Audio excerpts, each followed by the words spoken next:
আসসালামু আলাইকুম প্রিয় ভিউয়ার্স। তো আজকের দেখাতে চলেছি যে কিভাবে আমরা এনটিআরসির শূন্য পদের তালিকা দেখব। তো তার জন্য আমরা একটি ব্রাউজার ওপেন করে নিলাম। তো এখানে সার্চ করব এনটিআরসিএ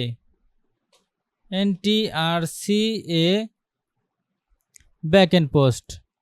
তো এখান থেকে আমরা প্রথম ngi.teletalk.com.bd এখানে প্রবেশ করব। রিক্রুটমেন্ট সাইকেল 6 এখানে প্রবেশ করলাম।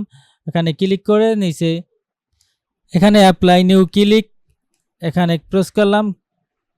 তো শূন্যপদের তালিকা দেখতে প্রথমে আমরা রিক্রুটমেন্ট সাইকেল 6 এ প্রবেশ করলাম। এখান থেকে যেতে হবে list of backend post public circular 16/6/2025 তাই ক্লিক করলাম। তো এখান থেকে এসেছে এনটিআরসি কে পাবলিক সার্কুলার 1/25/2016 মানে 16 তারিখ 6 মাস 2025। তো এখান থেকে আমরা ইনস্টিটিউট অফ ডিস্ট্রিক্ট, তো এবার ডিস্ট্রিক্ট সিলেক্ট করে দেব। তো ডিস্ট্রিক্ট সিলেক্ট করে দিলাম, যেমন খুলনা। এখান থেকে সার্চ করব, আবার এখান থেকে সিলেক্ট করে দেব খুলনা।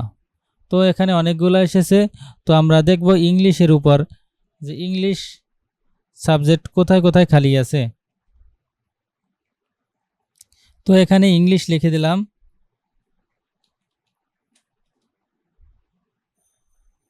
তো এসেছে 64টি ইনস্টিটিউটে ইংলিশ সাবজেক্টের শূন্যপদ আছে।